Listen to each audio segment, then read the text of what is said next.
Okay, so welcome everybody. Today we're going to talk about our Volunteer Celebration Fund 2024.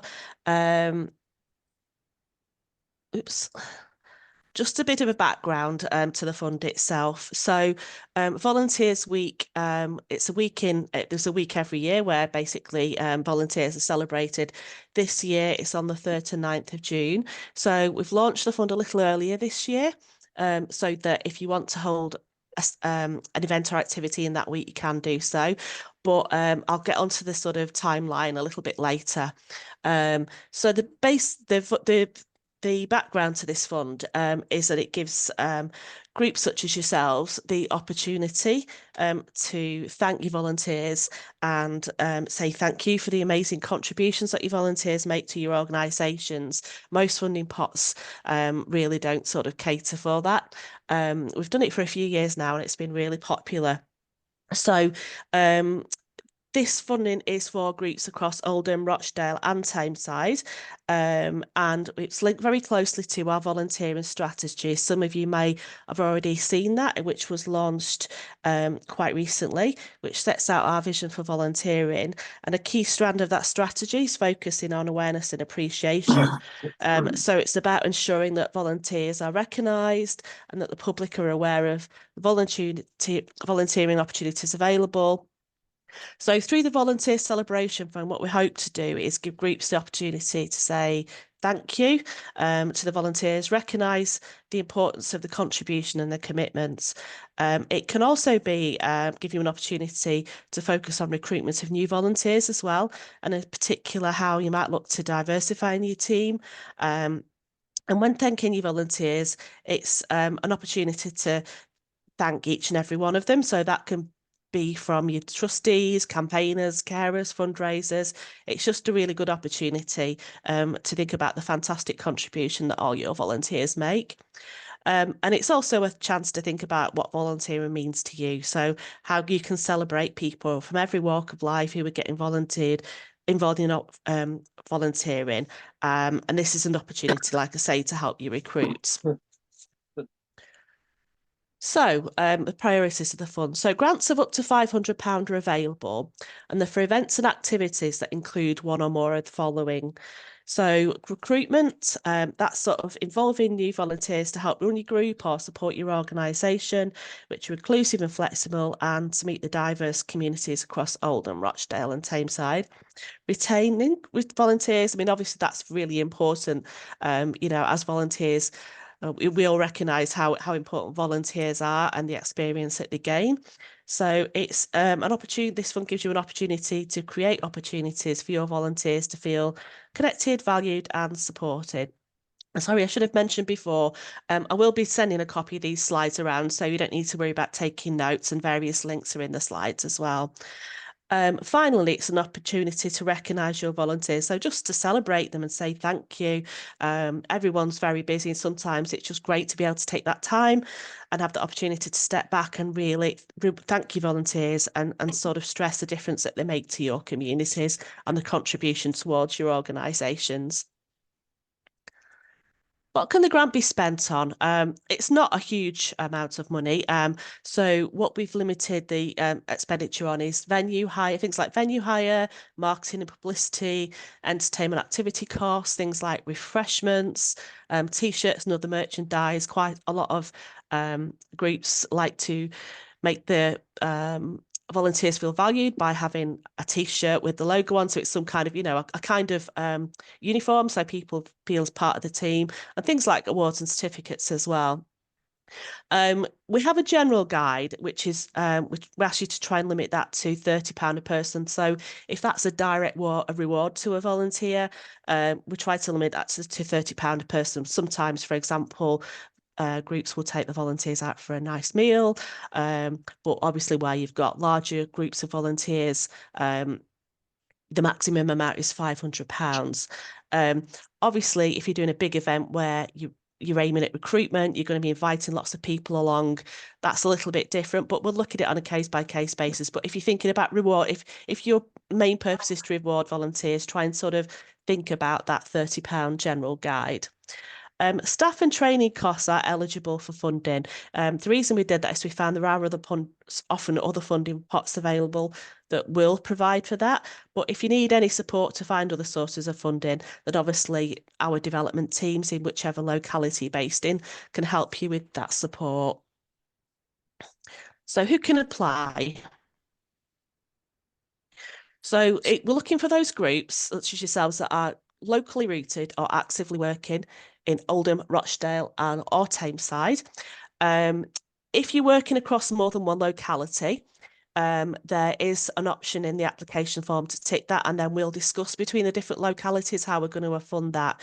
It is limited to one application per organisation, but we have had some groups, for example, that have worked across Oldham and Tameside, and they've had one event for all the volunteers, and we've sort of split the cost between the two localities. So there's ways and means of dealing with that. So if you've got any queries about that, let me know. I'll get to the application process a little bit later. It's really straightforward, but it's quite clear on the forms for which locality you're applying for. And we do ask that you're a member of Actions Together. It is free membership. There's a link in the slides to how you can join membership, but your development workers will be able to help you with that as well if you're not already a member. You can apply for up to £500 if you're formally constituted, or up to £200 if you're not formally constituted. So if you're sort of just starting off and you're involved in, say, informal social action or mutual aid is the term we use to describe people giving each other support in communities. And social action is the term we use to describe people coming together to help solve problems that are important in the communities. So, we recognise that some groups only just getting going, they've not got that formal constitution in place, but they're still, extremely reliant on volunteers. Probably the entire group is volunteers. So you can apply for up to £200 if that's the kind of organisation you are. And again, if you've got any questions, just speak to a member of the development team or the funding team, and our contact details are at the end of this slide. Okay. So just looking at the key dates for this, Volunteers Week, as I said, is the 3rd to 9th of June. Applications are open now. This is on a rolling programme, excuse me. We didn't do it sort of with a single cut-off point because we found that groups wanted to hold events and activities at totally different times of the year. So this will give you the opportunity to apply for funding for when you need it. Some groups would like to do an activity in Volunteers Week. We've had quite a lot of people, for example, having a Christmas party as a celebration event. So you can apply at any time before the 12 noon on the 31st of July. But basically, each locality has a pot of funding, and once that pot of funding is exhausted, then applications will be closed. So it could well be that we will close before that date if we've had loads of applications in. From previous experiences, this is a very popular fund, so I would recommend that you apply as soon as possible if you're thinking about applying. The only other deadline really is that if you do any activities, they have to be done by the 31st of December 24. So you can plan an activity anytime up to that date. Because as I said, quite a lot of people like to do Christmas activities or get-togethers as well. So how to apply? There's a very brief application form. The link is here in the slides, but what I will do is after the session, I'll send a copy of the slides round, and I'll put the link in the email as well. So it's just on our website on our Find Funding page. There is a separate form for each of Oldham, Rochdale and Tameside. But as I say, if you do work across more than one locality, there is an option for there in the form for you to sort of explain that. That's absolutely fine. We only do it that way because we do deal with each of the pots separately in each of our localities. So it just makes it easier for us to process. But we all do speak to each other. So don't worry if you're unsure is what I'm trying to say. There are some guidance notes there as well with the application form. So please read them carefully. Basically, the guidance notes just set out what I've been through and what you can apply for, things like eligibility that I've already discussed. So, but do read them carefully before you apply in terms of what you can spend your money on. The form is very brief and it's very straightforward. But if anybody has any difficulty or needs any support completing that, obviously ring a member of the team. That's absolutely no problem at all. Okay, so top tips are read the guidance notes before you complete the form. Answer the questions. It sounds like a really silly thing to say that, but quite often people will want to sort of they've got information they want to let us know, but it's not really that relevant for this particular pot one. And this is a really straightforward, really simple form. And if you answer the questions, that's all we need to know. And if you've got any questions, you can speak to any of us at any time. One thing I would say is there is a small box on the form for you to just set out your budget. So how are you going to spend your money?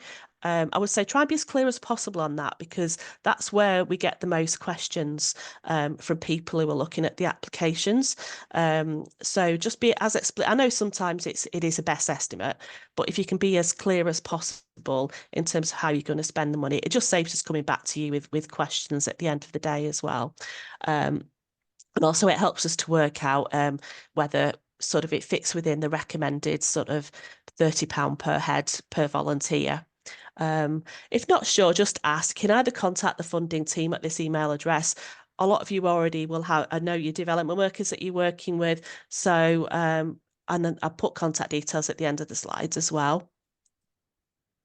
So if you are successful, decisions are made by an online panel on a rolling programme.